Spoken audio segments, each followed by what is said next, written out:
NFLGary Davenport edited Sharks NFL analyst May 20, 2018. Jeffrey T. Barnes, Associated Press. Roll up the sleeping bags. Pack up the pup tents.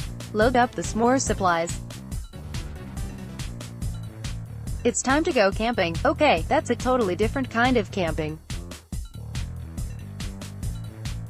And training camp won't begin in earnest in the NFL until July. But teams have already conducted their rookie minicamps. More OTAs will follow, some voluntary, others not so much. The preparation for 2018 has begun. As all 32 teams in the NFL get ready for training camp, all have one thing in common, whether it's the winless Cleveland Browns or the Super Bowl champion Philadelphia Eagles. For every NFL team, there's a need that must be addressed.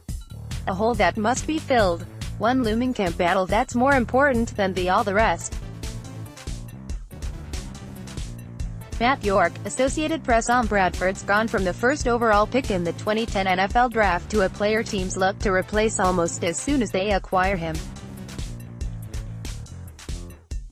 1 year after the Philadelphia Eagles traded for Bradford, the team moved up to draft Carson Wentz.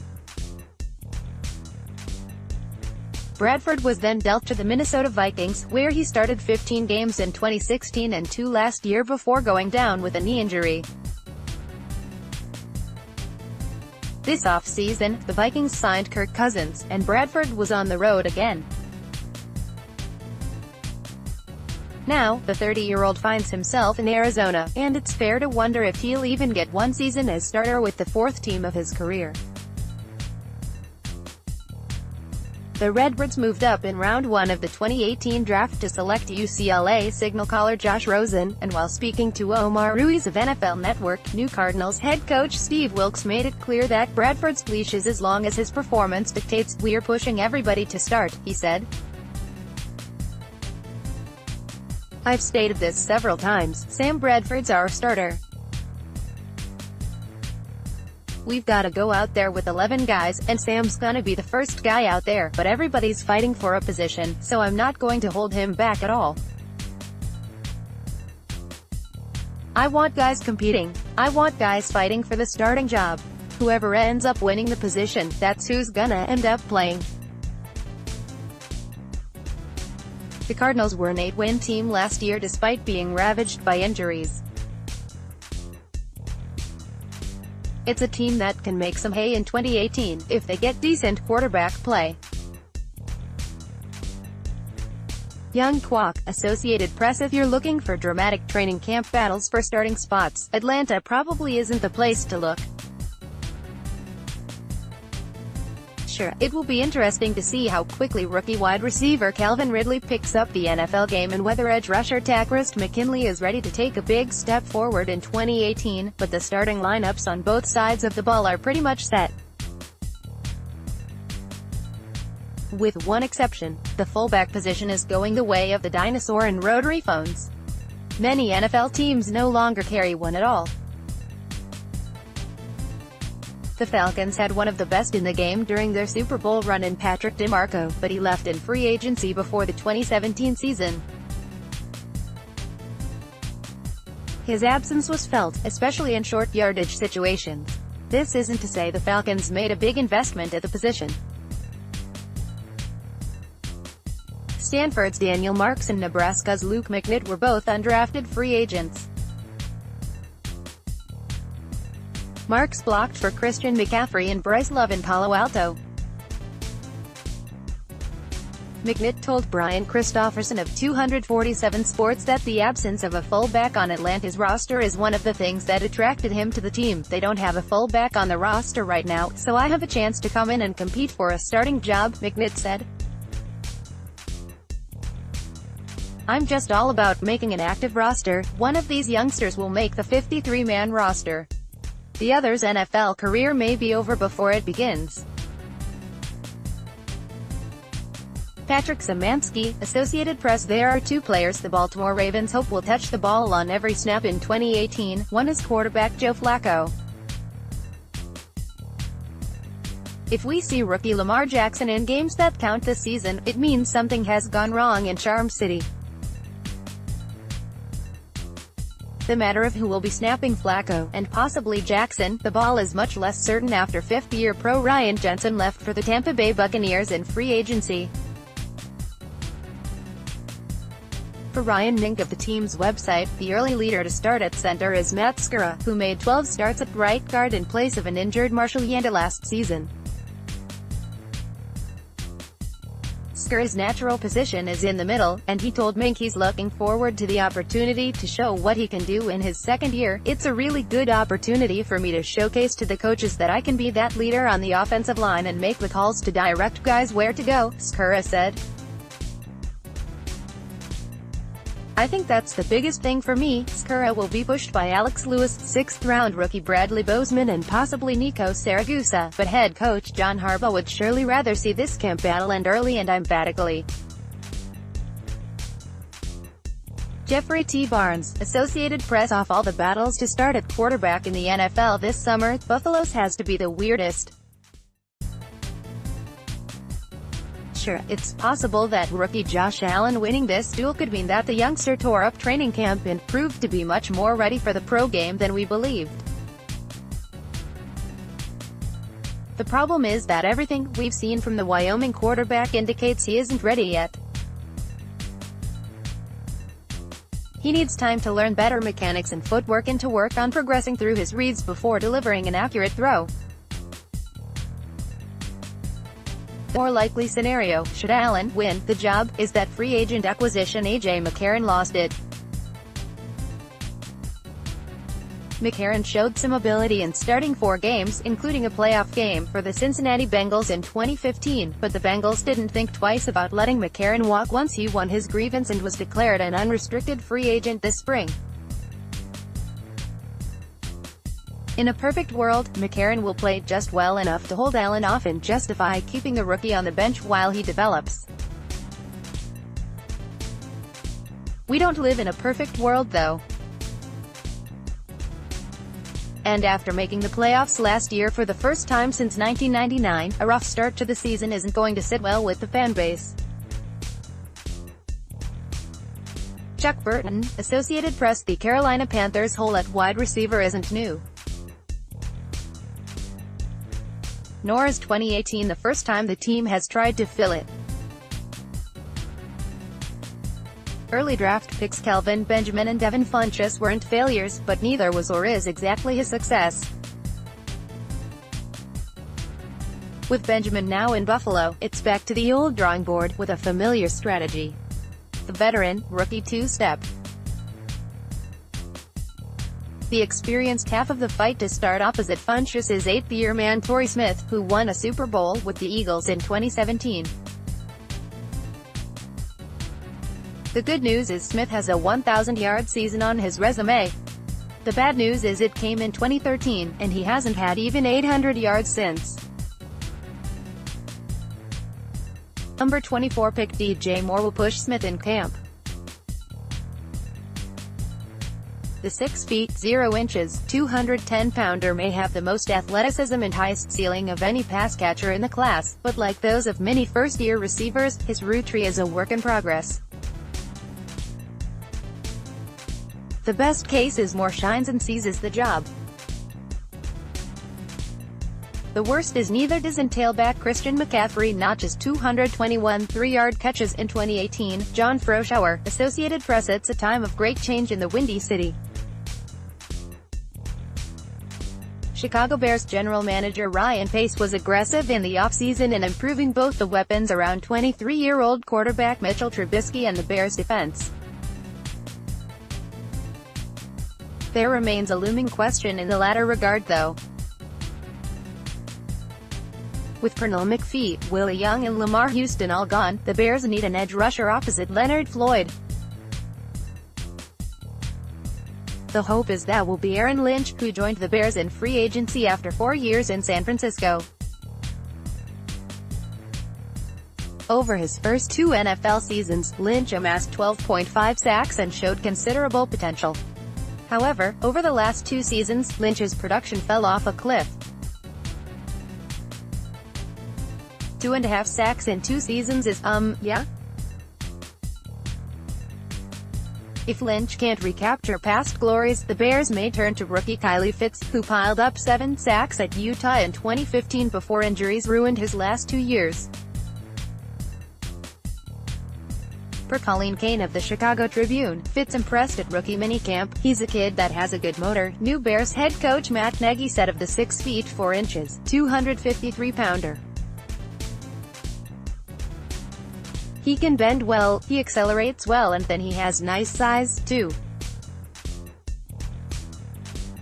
So really good kid that's putting it all together. Gary Landers, Associated Press. It's no secret that Carlos Dunlap will fill one of the starting defensive end spots for the Cincinnati Bengals, just as it's no surprise that Dunlap's production has been down the past 2 years. He's also entering into a contract season. The presumptive starter opposite Dunlap is 10th-year veteran Michael Johnson. Johnson's a steady pro who has piled up 44 career sacks. His 2017 sack total was the 3rd highest of his career. But that total was 5, and Johnson's had over 6 in a season once. A number of youngsters could push him. There's second-year pro Carl Lawson, who flashed pass-rushing chops with 8.5 sacks as a rookie. Fellow second-year player Jordan Willis, a third-rounder who made 1 start in 2017. And rookie Sam Hubbard, who the Bengals took on day 2 this year after his standout career at Ohio State. Lawson will see time as a nickel edge rusher as well as snaps at Sam linebacker if last year was any indication. The question then becomes if Willis or Hubbard can impress enough in base sets to give Johnson a run for his money. Since he needs to maximize its up-front depth on defense if the team's going to get back into contention in the AFC North. Tony DeJack, Associated Press. There's little doubt what the biggest training camp battle in Cleveland is. In one fashion or another, it's been going on for the past 2 decades. Cleveland's never-ending search for a quality starting quarterback features a pair of new faces this year. As Mary Kay Cabot reported for Cleveland.com, head coach Hugh Jackson insisted that the matter's already decided. Veteran Tyrod Taylor will start for the Browns in Week 1. "I'm not going to back off of this," he said. "We can keep writing this narrative. Tyrod Taylor's the starting quarterback of this football team, and that won't change." The narrative Jackson mentioned is that no. 1 overall pick Baker Mayfield is nipping at Taylor's heels. And while Jackson can double down until the cows come home, pretending he isn't there doesn't change anything. This isn't to say Taylor shouldn't start. The reason for acquiring him to begin with was as a bridge to a rookie, who turned out to be Mayfield, but that rookie's in town because Taylor's a known commodity. A low-ceiling one at that. If Mayfield shines and/or Taylor struggles in camp, Jackson will have a grade-A quarterback controversy on his hands. Ignoring it would be a very Hugh Jackson thing to do. Roger Steinman, Associated Press. You may have heard, but the Dallas Cowboys are overhauling the wide receiver position. They are officially in the post-Dez Bryant era. Bryant's release was just one part of a flurry of activity at the position for Jared's boys this offseason. The team added a trio of veteran options in Tavon Austin, Allen Hurns and Deonte Thompson. 2 more wideouts joined via the draft in 3rd-rounder Michael Gallup and 6th-rounder Cedric Wilson. The question is, who slots where? As Mike Fisher reported for 247 Sports, the Cowboys apparently have a hybrid role in mind for Austin, the 2013 first-round pick who flamed out with the Rams. He'll spend time lined up in both the slot and the backfield as a web back. Sounds like a knockoff Spider-Man villain. Assuming he can stay healthy, Hurns would appear an obvious choice for one starting spot, as he's the only receiver on the roster with a 1,000-yard season to his credit. However, that came in 2015, and Hurns has missed 11 games in the 2 years since. That leaves one spot up for grabs between holdover Terrence Williams, Thompson, a 6-year pro who posted a 38-catch, 555-yard, 2-TD stat line in Buffalo and Chicago in 2017, and Gallup, a 6'1", 205-pounder who caught 100 passes for 1,418 yards at Colorado State last year. Jeff Haynes, Associated Press. The Denver Broncos hope they have addressed the quarterback position, at least in the short term, with the addition of Case Keenum. The 30-year-old has a number of passing game weapons at his disposal in Emmanuel Sanders, Demaryius Thomas and rookie Courtland Sutton. The run game is much more uncertain. With C.J. Anderson gone, there'll be a new lead back in Denver. Third-year pro Devontae Booker has piled up over 250 carries for the Broncos the last 2 years combined, but he hasn't done a lot with them, averaging 3.6 yards a rush. D'Angelo Henderson averaged 6.5 yards a carry in 2 preseason contests last year, but he touched the ball just 9 times in games that counted.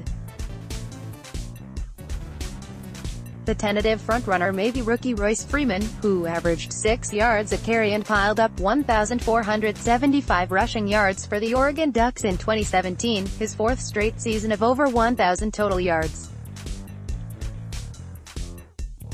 Both holdovers have had issues with fumbling. Freeman carried the ball a ton in college and showed it later in his Oregon career. And this battle won't be resolved until well into the preseason. Jose Juarez, Associated Press. There isn't an NFL team with a harder position battle to peg than the Detroit Lions pass rush. Partly, that's due to schematic questions. We still don't know how Matt Patricia's new defense will shake out in Motown. During his time with the New England Patriots, Patricia was known for featuring multiple fronts and myriad looks. Camp's going to be mighty interesting in Detroit. There's also the matter of who'll rush the quarterback in which scheme. Detroit's list of proven pass rushers is short. There's Ziggy Ansah and, well, can defensive end Kerry Hyder bounce back from the Achilles tear that wiped out his 2017 season? Can outside linebackers Devin Kennard, Jalen Reeves-Maybin or Jonathan Freeney get a push off the edge when the Lions utilize a 3-4 scheme? Unless a surprise player comes from nowhere to seize control of a spot as a compliment to Ansah, there's going to be a lot of rotation in Detroit's front seven. And a lot of double teams for Ansah. Mike Romer, Associated Press. In 2017, the Green Bay Packers failed to make the playoffs for the first time since 2008.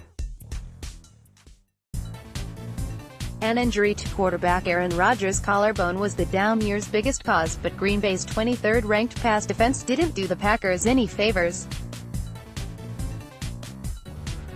That pass defense got a major overhaul in the offseason.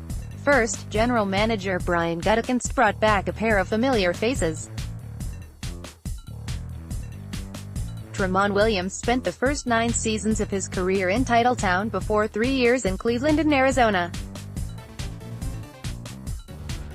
Dave Unhouse resigned for the second year of his second stint with the Pack after a siesta in Jacksonville. There's a youth movement afoot as well. For the second straight season, the Packers used significant early draft capital on the secondary. In 2017, it was cornerback Kevin King and safety Josh Jones.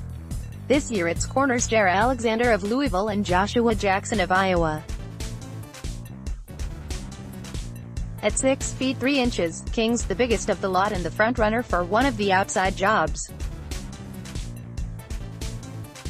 The rest isn't so certain. Williams and House have the edge in experience, but both Alexander and Jackson were considered the top prospects at their position by some pundits.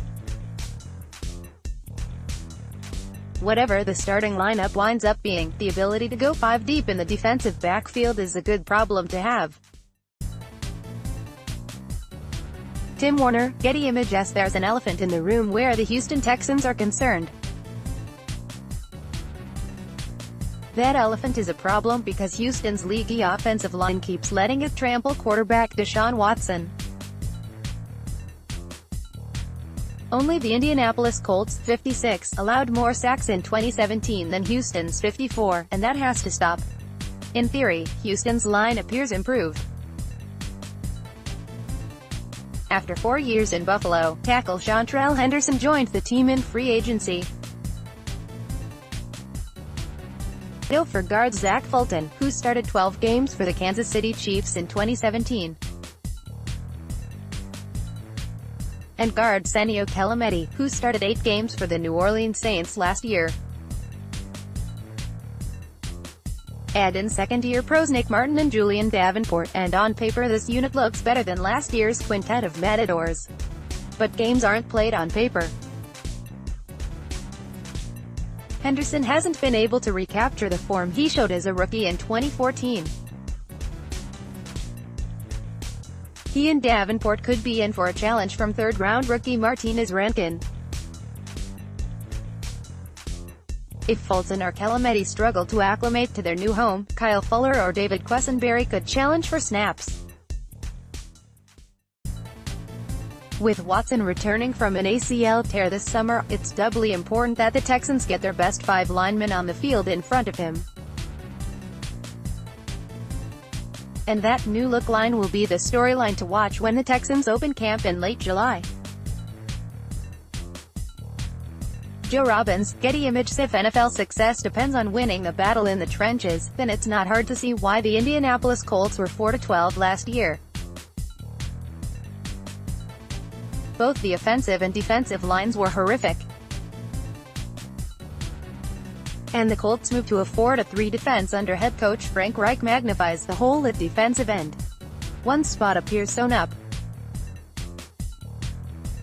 8th-year veteran Jabal Sheard has never posted more than 8.5 sacks in a season, but he's the most proven pass rusher on the team by a sizable margin. The problem is filling the hole on the other end of the line.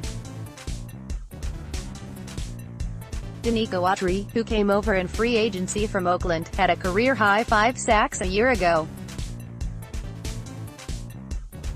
Indianapolis spent a pair of draft picks on ends in second-rounders Kamoko Toure and Tyquan Lewis, and both showed promise in college. Neither was considered an elite prospect, however, and rookie edge rushers often take time to acclimate to the NFL. There's also Margus Hunt, himself a second-round pick 2013. But Hunt has 2.5 sacks for his career, one that's lasted 5 years.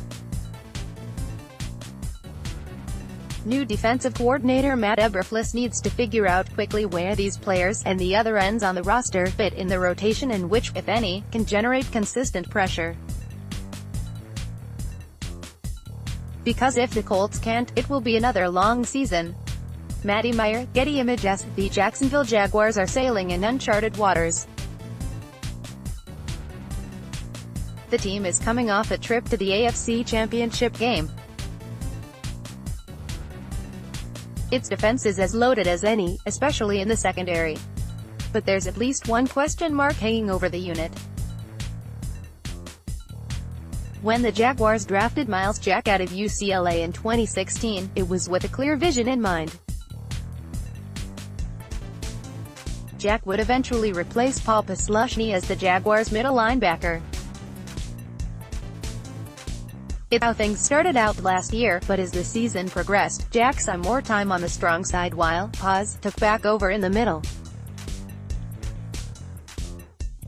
Mike K. of First Coast News, head coach Doug Marrone said the move had nothing to do with a lack of confidence in Jack. I think last year, one of the big things I tried to say was that we never felt that Miles couldn't play Mike, and I mean that, Marrone said. We just knew that, hey listen, Posluszny being in there playing Mike and us moving Miles to Sam was the best combination versus 21 personnel and 12. Now, Posluszny is retired, and the job at Mike is Jack's yet again. It may well be that he thrives in the new role. But if he struggles, second-year pro and presumptive Sam starter Blair Brown could be involved in another linebacker switcheroo. Ed Zerga, Associated Press. The Kansas City Chiefs made the postseason in 2017, winning the AFC West. That didn't stop the team from taking a buzzsaw to the roster, and with Marcus Peters no longer with Kansas City after a trade to the Los Angeles Rams, the secondary has become one big puzzle waiting to be put together. The Chiefs have talent and experience at the position. Kendall Fuller, 23, who came over in the trade that sent Alex Smith to Washington, established himself as one of the better young slot corners in the league last year. Steven Nelson has started 22 games over the last 2 years for the Chiefs. Free agent signee David Emerson has 56 career starts for the Redskins and Oakland Raiders over 5 seasons. But neither is exactly a shutdown corner, and after Nelson and Emerson comes a whole lot of who. Keith Reeser's next NFL start will be his first. Eden Lampkin missed his rookie season last year with an ACL tear. And the Chiefs couldn't do much about the position in the draft thanks to the Patrick Mahomes trade. Maybe one of the youngsters will surprise. But right now the back end of the Chiefs' defense reeks of patchwork. Al Pereira, Getty Images. This battle shouldn't be much of a battle at all. With all due respect to Tyrell Williams, who came from nowhere to top 1,000 receiving yards in 2016, the Los Angeles Chargers spent a first-round pick on Clemson's Mike Williams last year for one reason and one reason only.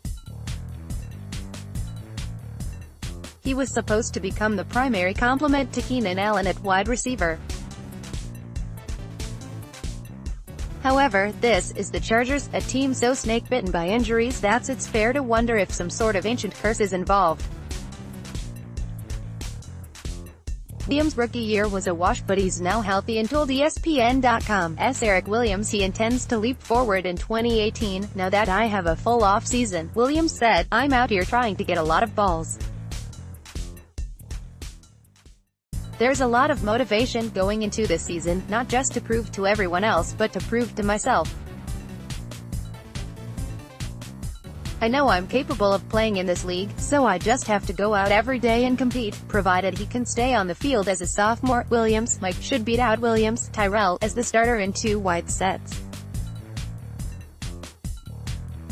And a sneaky good Chargers team should have plenty of passing game weaponry for Phillip Rivers. Sean M. Happy, Getty Images. Where big-name acquisitions are concerned, the Los Angeles Rams went next level. Cornerbacks Marcus Peters and Aqib Talib and defensive tackle Ndamukong Suh were all brought in to help bolster a solid defense. But there were departures as well. Inside linebacker Alec Ogletree, who paced the team with 95 total tackles in 2017, was dealt to the New York Giants.